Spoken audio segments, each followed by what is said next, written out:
Hi guys, welcome back to my channel. Today we're going to be reading Shigaraki times Female Listener because I forgot all about this series until someone in my comments said, can you make the rest of the parts? And I'll be reading parts 3 and 4, and let's get on to the video. Ryan's POV. Part 3, Waking Up. Ryan's POV.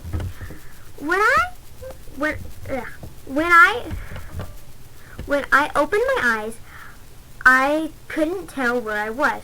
My vision was so blurry and foggy. I was in a dimly lit room. I saw blurry fingers moving around in front of me. My head hurt, and I couldn't remember how I got here. How I got there. I tried to move, even though my movements were slow and weak. I could tell that my whole body had been restrained. One of the fingers must have noticed my movement and was coming over to me. Only when he was right in front of me, my face, could I tell that it was him, Shigaraki. Finally awake, I see. My vision started to clear up. I saw that I was in a small bar with 3 other people. Ugh! I groaned as I let my throbbing head fall to my chest. Shigaraki picked up a cup from the floor and held it to my mouth. It had a straw in it so I could drink, but I turned my head away, not trusting the villain. He gave me a small laugh and said, "Don't worry. I wouldn't go through all the trouble to bring you back alive just to poison you when you wake up. It's just water." I really didn't want to, but I drank the water. After I did, my vision had cleared, and I looked around the room. Shigaraki was kneeling on the floor in front of me. The one called Kaligiri was behind the bar drying cups. The 2 others I didn't recognize stood in the corner. One with a patched face, very tall, and seemed bored.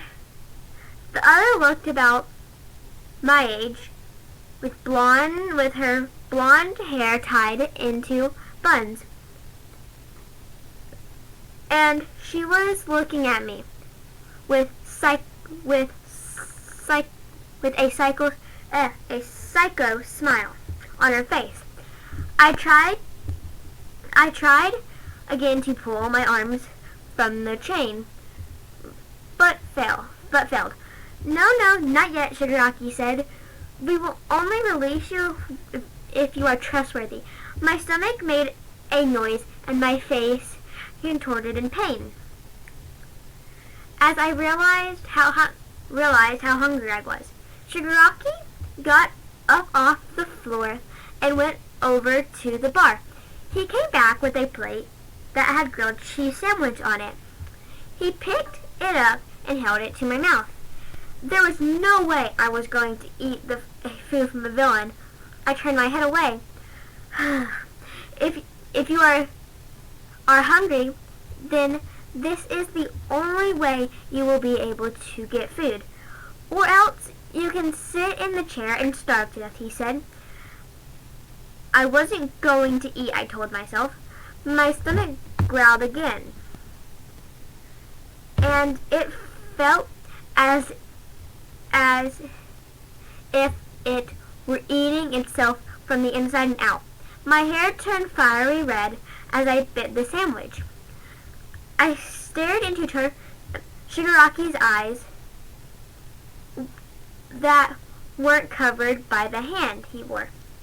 I was angry at him for making such good food, and at myself for allowing myself to eat it. Even so, after I did, I felt so much better. After I finished it, I eyed the cup on the floor, and Shigaraki brought it back up to my lips. My hair began to raise, so it looked like fire. This is what happened with my quirk. Everything wanted to go up, but I stayed firmly on the ground thanks to this stupid chair. Yay, now for the fun part, introduction. The girl in the back said, Why did you tell everyone not to come after you?"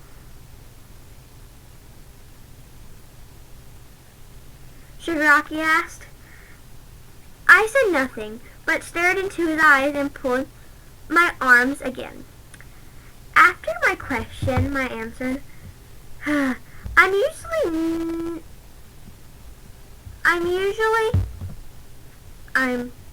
usually, and no one should come to save me. No one could bet you, Shigaraki. No one could try to make from my sack. If I'm going to leave this place, I'm going to do it myself. He looked at me, not sure what to do. I pulled my arms again, gave me a sigh, and undid my bounds. I floated up in the air and stretched my muscles. Shigaraki eyed me cautiously as I floated over to Kawagiri. My hair changed yellow. Now I was curious about everyone else in the room. I looked at Kawagiri and studied his weird smoked body. I touched the side of his face, and a blanket appeared. My arm went in up to my elbow, and another portal thing appeared in the middle of the room. My arm came out of the other warp gate. I moved my hand and saw that I could still use it. Freaked out, I removed my arm from his face and went over to the two standing in the back. I went over to the one with patchwork face. I studied his purplish skin and rough-looking staples holding him together. He held out his hand, and a small blue flame appeared. I stared at the blue flame curiously until he closed his fist, exterminating the flame. Floating lower down to the blonde-haired girl, she didn't hesitate to introduce herself. "Hi, my name's Toga. And that one is Dobby," she said, pointing to the taller one. Now we can be friends, right? Oh, I love her outfit." I backed away from her slowly. She was clearly psycho. "That reminds me. You aren't going to stay in that thing," he said, pointing to his hero costume. "Go into the room over there and change into this," he said, pointing to the room down the hall. Toga, go with her and make sure there's no funny business." Toga followed me into the room. It kind of floated there. I kind of just floated there like an idiot, with my knees to my chest. "I'll turn around," she said, noticing my hesitation. I changed quickly and saw that the clothes were a couple sizes too big. The shirt was too long, so I tied it in a knot at my side, revealing my lower stomach. The whole outfit was just a pair of sweatpants and a black t-shirt, very similar to what Shigaraki was wearing. This must be his clothes, I thought to myself. I turned around to Toga, and we both walked out of the room. Well, I floated back to the bar. Shigaraki's POV. When she walked out of the room wearing my clothes, my heart skipped a beat. I just wanted to touch her, even though her hero costume showed more skin than what she was wearing now. I wanted her. Why POV? I came out and saw Shigaraki staring at me. I went over to him without making a sound. I motioned for him to take off the hand covering his face. He glanced up at me carefully.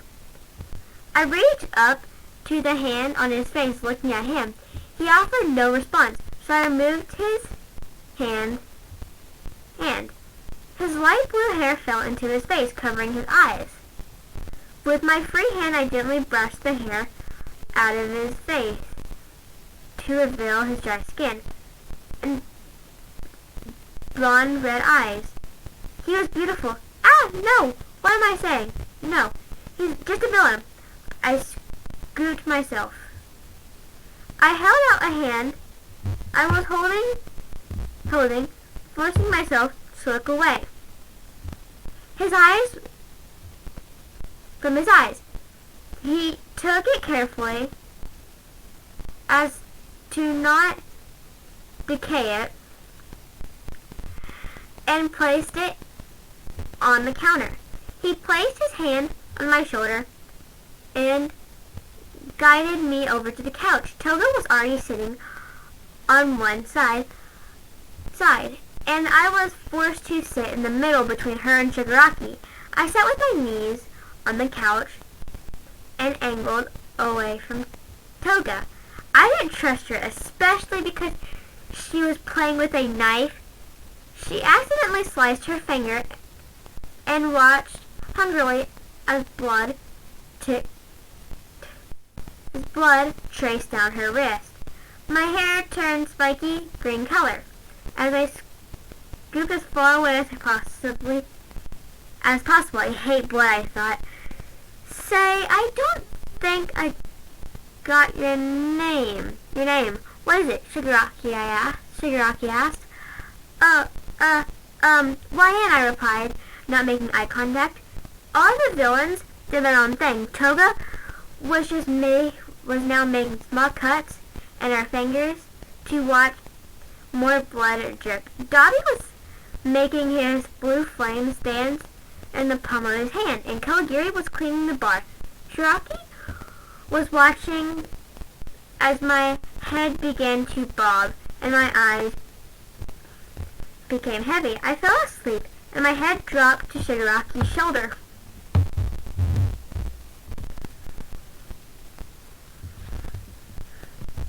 Part 4, Morning.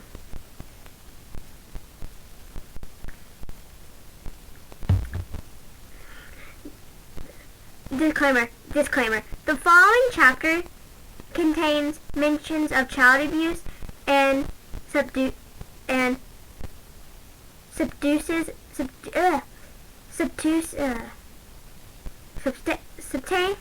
abuse.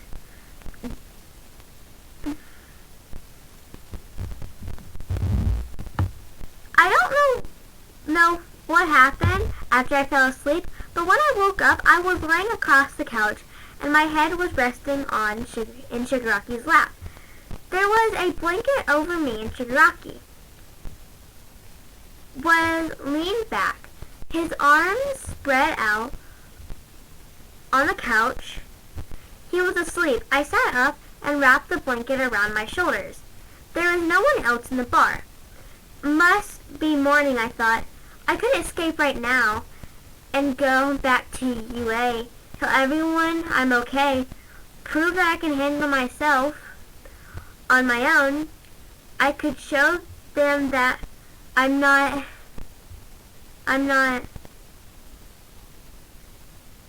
depending on anyone. But then a new thought crossed my mind. But what if Shigaraki gets mad? What if he starts killing people. No, I can't let him kill any more people, especially not my friends. I got up and laid the blanket on shigraki. I floated around the bar a bit until I found a piece of paper and a pen. I quickly scratched a note on the paper and went outside. I grabbed a small pillow and hung it to my chest.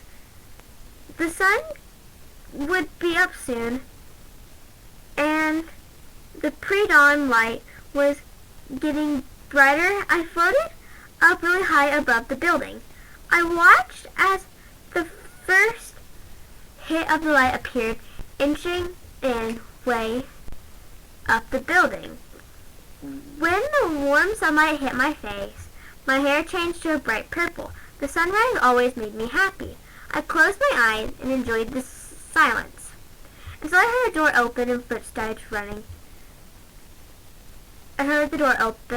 Footsteps running outside. I didn't look down at shigraki, even though I knew he was frantically looking for me. I decided to stay in the sunlight for a few more moments before beginning return to the stuffy bar. Eventually he looked up and saw me. He climbed onto the roof of the building and gently called my name. I looked at him and he motioned for me to come over to him. I did, and he sat down on the edge of the rooftop, letting his feet dangle off the sides. He told me to sit beside him, and I obeyed, letting my legs dangle off the side as well. I felt his hands straddle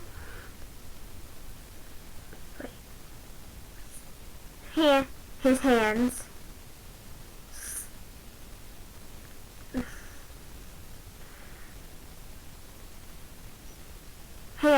to go to my waist and pulled me closer to him. I tensed up at his touch and felt an immediate rush of emotions that I couldn't control. My hair began rapidly changing and blending colors, trying to choose one. Suddenly I heard Shigaraki's voice close and hot against my ear, and he whispered one word: relax. I took a deep breath and calmed down. My hair were standing to a dark, dull purple, and a mixture of happiness and fear. The sunrise still made me happy, and though I really don't want to admit it, so I did. The warmth radiating off of Shigaraki's body, but I was scared for my life at that moment. Why didn't you leave? He asked suddenly. His questions took me by surprise. What? You had the perfect opportunity to escape. Why didn't you? Oh, I thought about it. I thought about it. All the ways I could prove myself to people at UA. I could escape on my own. But then I thought about the things you could do, or might do, and those might not happening.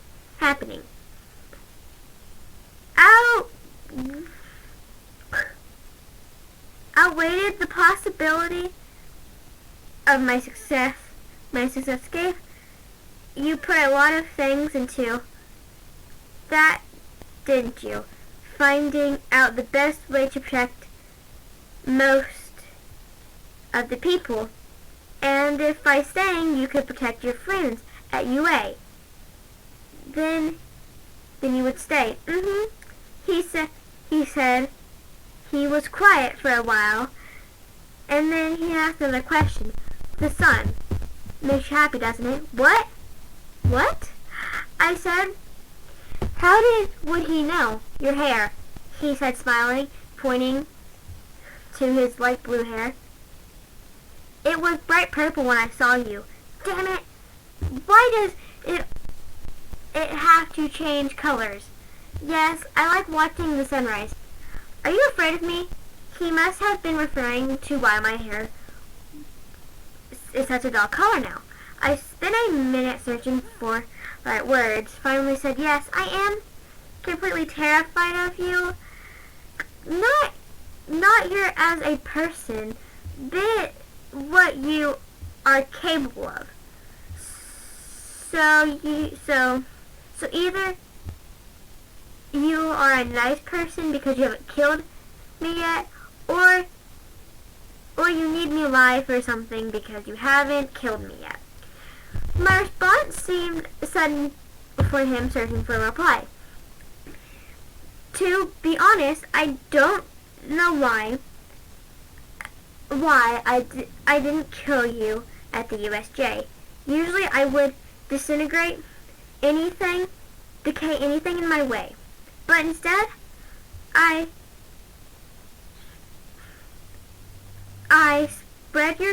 spared your life and the life that I was supposed to kill. The whole reason we attacked, I didn't know what to say to that. So I sat in silence. I started thinking, it's been almost 24 hours and no one has came to try and save me. I know I told them not to, but why would they listen? I could be dead for all they know. My hair changing blood red color and my hands turned into fists. I was getting madder the more I thought about it. I felt Shigaraki pull me closer. Why suddenly so mad? Just thinking about heroes. Ah, he said curiously. He said, curious now? It's been almost 24 hours since I got here, and no one attempted rescue. I know I told them I would be fine, but what do they know? I said I could still be tied to a freaking chair, slowly starving to death, I said, in an explosion of anger. But then I realized something. My hair turned a deep blue and tears pooled in my eyes. I guess they really don't care about what happens to me. They must be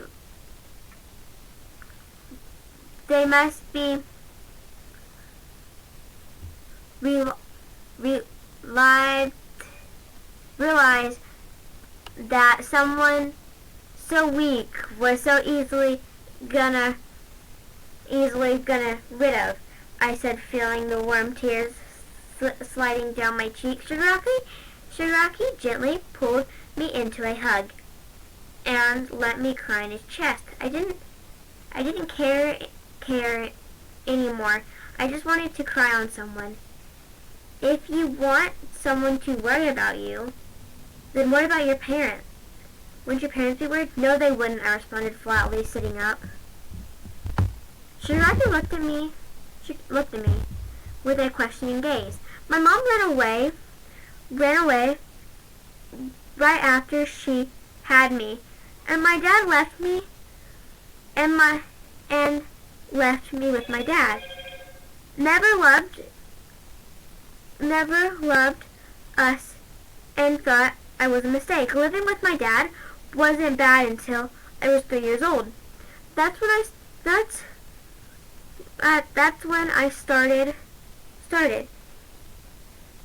He would get drunk and invite his drunk friends over. He would make me fetch things for him like alcohol or drugs. One time I refused to do it and he beat me, breaking my arm. When I was about 5 years old, he held my arm above the stove until it burned. I rolled up my sleeve to show him the burn under my underarm. Again, when I was 6, he broke one of my ribs, my leg. When I was 9, he cut me with a knife on my thigh. I rolled my pants up to show him the large scar on my thigh. When I was 10, he and his drunk friends came over again. They did drugs and they drank so much alcohol. When they ran out, my dad blamed me. He got up from where he was sitting and went into the kitchen, got a knife, and while his friends held me down, he cut my stomach. I screamed so loud from pain that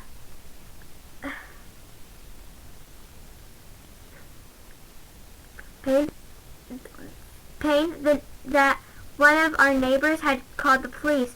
When they arrived, my dad and his friends were arrested, and I was lying unconscious in a puddle of my own blood. I had passed out for the sight of the blood and was taken to hospital. I was given 43 stitches across my middle, leaving the biggest scar. Yeah, I lifted up my shirt just enough for him to see the massive scar that started from the middle of my rib cage to my side. After I was released to the hospital, I went to live in a foster care. There I was beat by other kids. From the last 6 years of my life, then finally got into UA and went to live in the dorms. It was pretty nice, and most of my injuries have healed. I lowered my shirt and leaned into Shigaraki's arm again. I had avoided human contact as best I could while living at UA. I found myself explaining my whole story and problems to the villain. I didn't care who the man was or what he has done. I was grateful for someone to lean on. I felt oddly safe with him, as if he was reading my mind. He leaned down and whispered in my ear, "You are mine now, and I will never let anyone hurt you again." He pulled me up so I was sitting on his lap. He pulled me in and I rested my head against his chest. I could hear his soft heartbeat, and the sound of it relaxed me, and I fell asleep in his arms. And that is part 3 and 4. And I did not realize part 4 had signs of child abuse in it, so I'm very sorry for that. I'll make sure I leave that in the title. Yeah, so I hope you guys enjoyed. Bye!